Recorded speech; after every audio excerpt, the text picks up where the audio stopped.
reading the 14-page indictment yesterday were that there are a lot of people in Hollywood who are probably worried about which Diddy parties they were at and what was going on.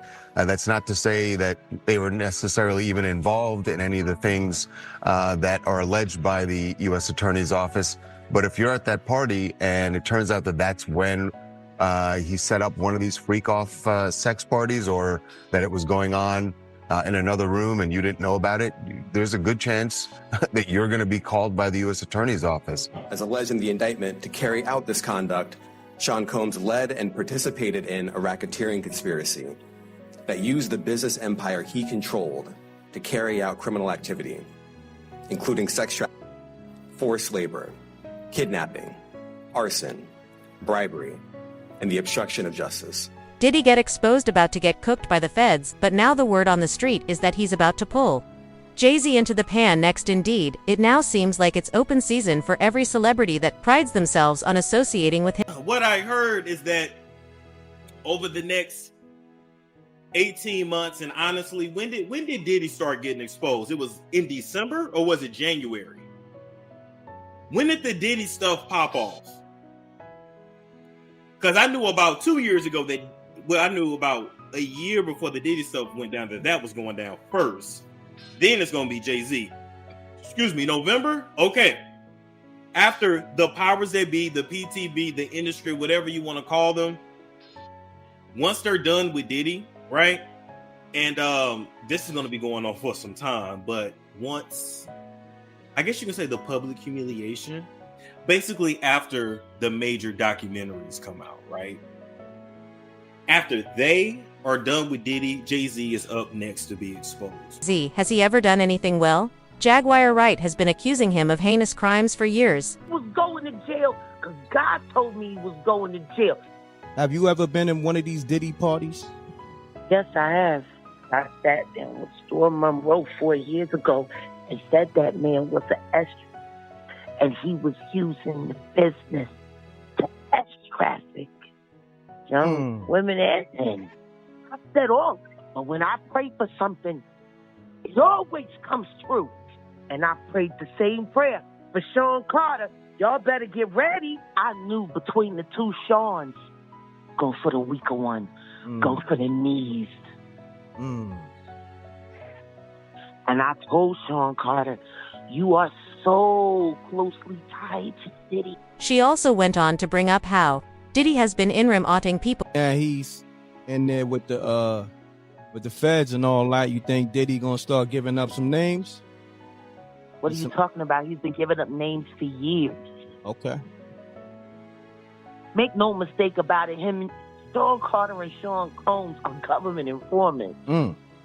There is absolutely no way guys like this, who were the bottoms in their neighborhood, end up on top without government sanctioned help. These aren't the kind of guys that started off super scary. They hung with the super scary guys, but these weren't the kind of guys that started off. See, everybody sees them for who they are now, but you're not imagining who the they were. Who they were before. Before they made their little special deals. Before they started doing all of the things they do. And listen, go back and listen to Gene Deal. There was an evolution from Puffy to the Diddler. How did Diddy do all this? How did he do it? Did he get so much dirt on people? Well, it may be because he recorded everything that happened at his parties by force. Speaking on it right now. He'll be one of the first dudes that they'll probably pull to the side and say, yo, well, you say that your man, I heard you on TMZ said that he never did this and he never did that. But ain't this you? If those pictures or those films or anything like that exist. You know what I'm saying? That's what they pay those agents to do. So, of course, I don't believe that none of the people who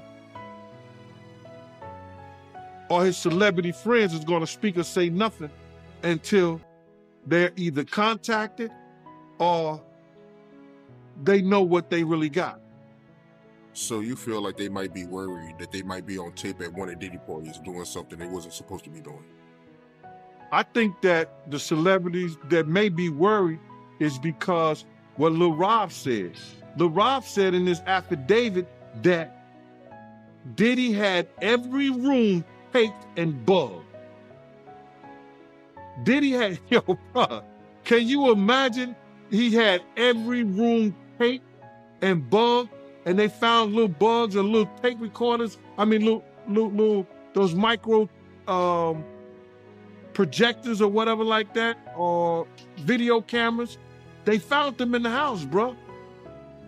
So by them having those things in the house, and people know there's alcohol, there's loose women, there's loose men, woman on woman, man on man, all kind of crazy shit. Bruh, they just wondering who or when they're gonna let this stuff be known. If it's on videotape. Yeah, man. I know they gotta be shook, man, after finding out he was recording everything. But not only celebrities, I don't think it's only celebrities gonna be shook. He had politicians in there. He had princes in there. He also had a couple of preachers in there.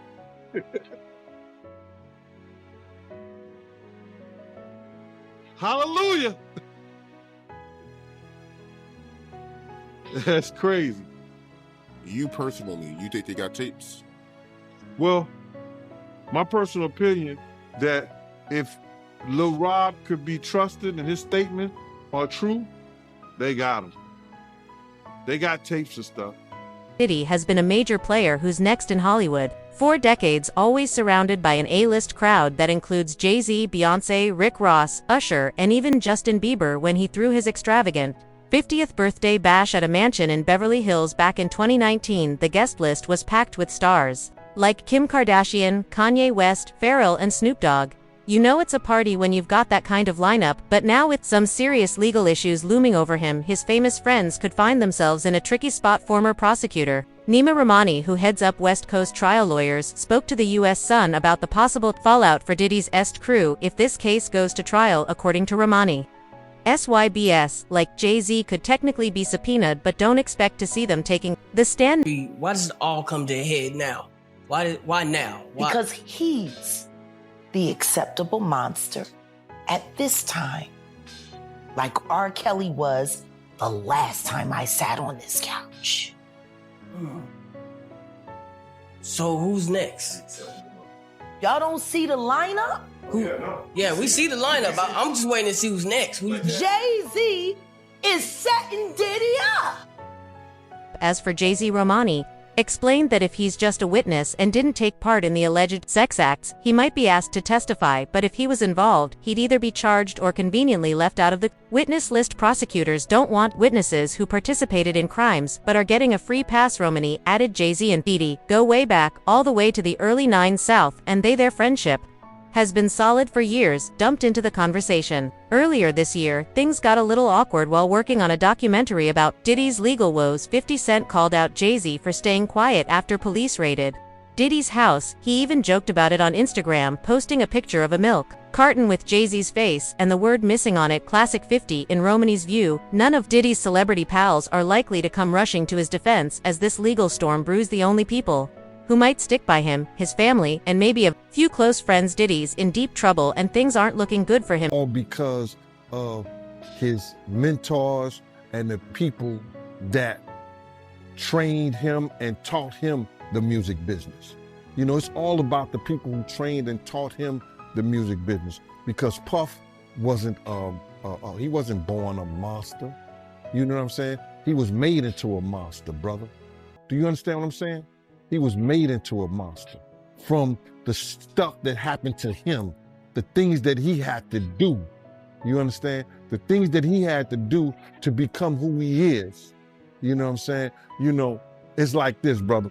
You never like something so much that you can't do without, and you never be willing to do anything to get where you want to be at. You got to have principles, you got to have morals, you got to keep with that stuff. And in that music business, a lot of that stuff get thrown out the window. You understand? And that's what happened to him. He started doing the things to other people that was done to him. To keep it frank, he was doing the things to other people that was done to him. And it is what it is. You got to know better. And if you know better, you will do better. When he was in New York City, he was like that gecko from the Geico commercial. Then he turned and started going, when he lived in Cali and Miami, he turned into Godzilla. I would see him talk about how he was never like that. Smoking cigarettes, smoking weed and everything like that. He turned into something that you could consider a monster. Went on to talk about big celebrities, all the big celebrities he learned this predatory behavior from. You gotta realize, man, he learned from Andre Harrell. He learned from Russell Simmons. He learned from Clyde Davis. You understand? When those people are telling you that they were heavy into they was heavy into beating women and doing things at that age, at that crazy stage, that's gonna make him think that he could get away with the same thing that they was getting away with back then. You understand? The things that he was saying, you know, the touchy-feely between two men and all that stuff like that, man. All that, he learned that from them dudes. When I told y'all the story, when me and my man went up to Russell Simmons, and he had a house, and he had a man in bikini drawers in his bedroom, in his bed. You understand? Bruh, this is that he learned. I'm assuming he learned it from them. Let me put that. And I'm not gonna say alleged because I saw that for my own self. My man was with me, Slick was with me, and we saw that for our own self. You understand what I'm saying? So these are behaviors and things that would, and all the stuff that's going on, pills, drinking, it can make this man into a monster, and that's what it did, bro. It made him into a monster, bro. Are accusing the hip-hop mogul of orchestrating wild-fueled sexual marathons called freak-offs involving female victims and male sex workers. These so-called performances sometimes stretched over days. Diddy, who pleaded not guilty, tried to get out on bail by offering some pretty strict conditions. He promised to limit female visitors to his Miami Beach mansion, hoping that would help his case. His legal team pushed for a $50 million bail deal with his Miami home. As collateral, they also offered to have him electronically monitored and under strict visitor limits, just family caretakers and friends who aren't tied to the federal case. Combs has been denied bail in connection with the sexual abuse and sex trafficking charges he faces.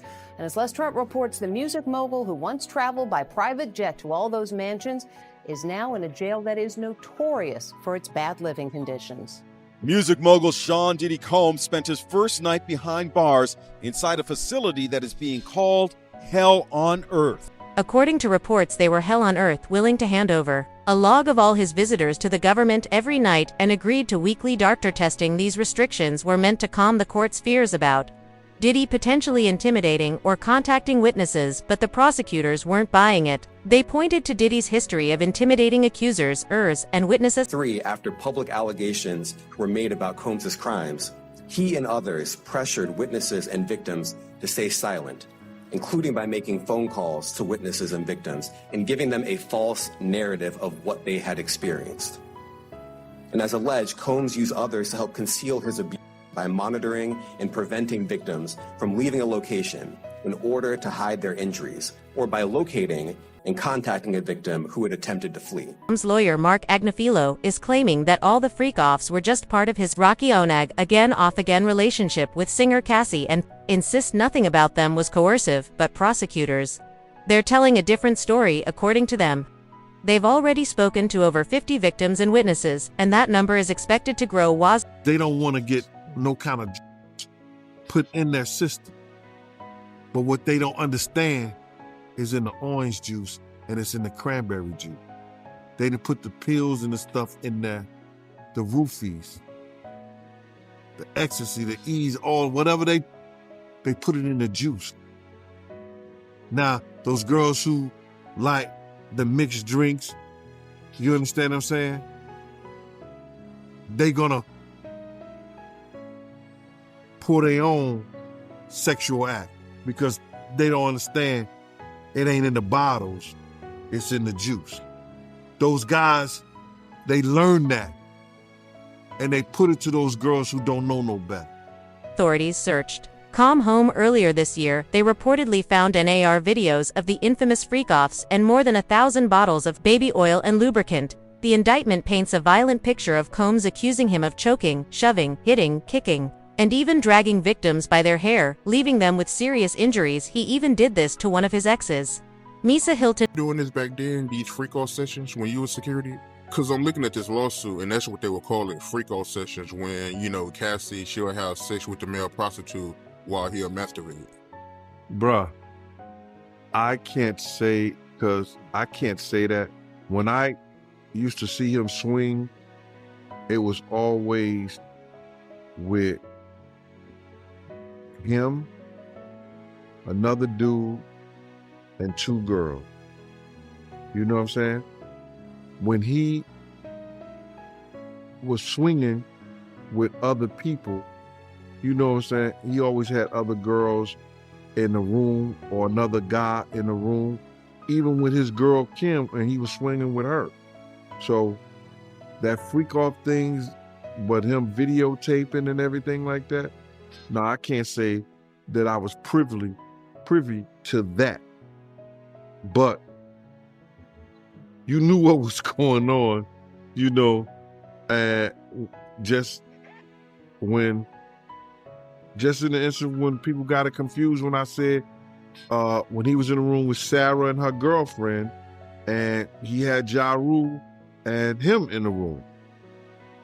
Yo, I didn't know they was doing anything freaky until Ja came out and said, yo, y'all didn't want to be in there because there's a lot of freaky things going on. So I guess that was one of those freak-off sections. Meanwhile, Jay-Z's name is being dragged into the spotlight too, with some disturbing claims coming. 2 light rumors are swirling that Beyonce was allegedly groomed and controlled by Jay-Z. From a young age, supposedly, he's been watching over her 247, dictating everything from what she wears to what she eats. The two publicly claimed they met when Beyoncé was 18, but sources suggest she was only 16 when Jay-Z began grooming her. A lot of people didn't even think that you know, Cassie was telling lies, Gene been telling lies, Lil Rob been telling lies, everybody lying on Diddy. But Diddy told the truth. Diddy's the only one told the truth. He said, y'all, just keep watching. The truth will soon come out. And you see what came out? My man, he punching that little girl in the head. Yo, you don't even kick a dog, man. You don't even kick a dog, bro. He kicking that little girl like she's a dog, man. It was crazy, man. Any man that has a sister, any man that has a friend that's a girl, any man that has a child, you understand, who saw that, if they wasn't appalled, if they wasn't like, yo, I want to beat the, you know what I'm saying? We can't say that on television, man, or on the internet or YouTube, but any man who saw that wish they could put their hands on Diddy at that time, bro. That shit was appalling, bro.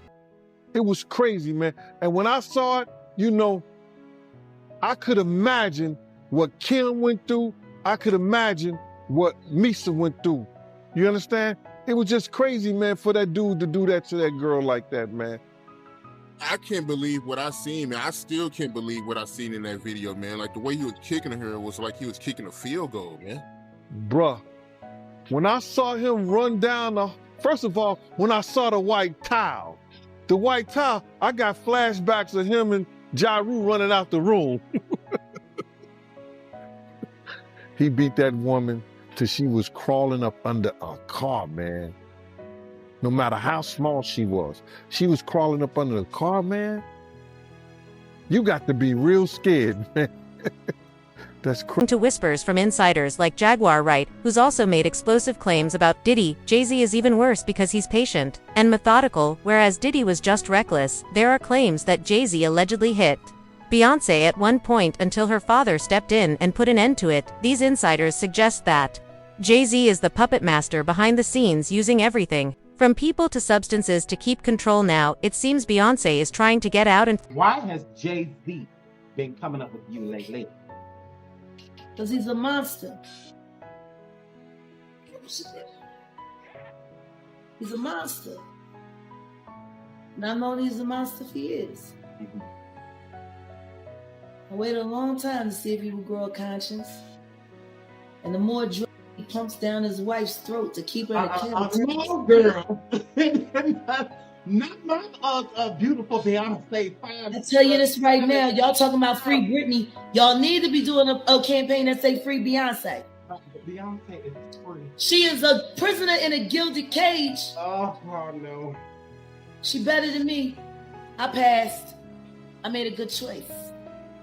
If Beyonce is in prison, she's in one of the most expensive prisons ever. Yes, she is. And she's watched 24 hours a day. She's not allowed to make a choice for herself, not at all, not in any way. People think she has an amazing life. She is told what to say, she is told what to eat, she is told what to drink, she is told what to wear. By whom? She is not her husband's wife, she is his employee. It's a business arrangement. She was a dowry. He married her and he got to have control of the Houston rap scene behind the scenes. Matthew Knowles handed it over to him, and then he Eddie over, moved him out the way and took the whole for himself. No. They were supposed to share that bitch. They supposed to share. But Sean Carter don't share so good. He likes to keep everything all to himself. And anything that he can't move around or move out the way, he'll just remove. I'm tired of you, Sean. That Jacqueline Avon, you went too far. You and that demon honeycomb. Y'all had that mother shoot that 80-year-old woman in the back so that you could dope up her husband and move him out the way and claim his spot as the kings of LA. I promise you, you will both fall. You will fall. You shot Nana in the back. That's how bad y'all wanted it. You murdered an 80-year-old woman so you could drug a 90-year-old man who didn't want to retire and turn it over to y'all greasy. According to what I heard, if certain things that I can't even speak on come out, she gone. She's gonna protect her image. All right. And this, I mean, I don't know what would be the bigger divorce, Will and Jada or Beyonce and Jay-Z. But just know everybody's gonna be talking about it. TMZ's gonna talk about it first, and we're gonna be talking about it probably for 6 months. He knows it's about to be over. Shading the Grammys, shading the industry, and then they left after that. They left. He already knows. So what I'm realizing, and I was saying this to somebody the other day, you know, none of us ever really get away with what we do in life. Like, it comes back one way or another. And yeah, Satan is here to collect, Sean. Satan is here to collect. Now, let me tell y'all where he got that damn hair from. Yeah. I mean, y'all should know this, but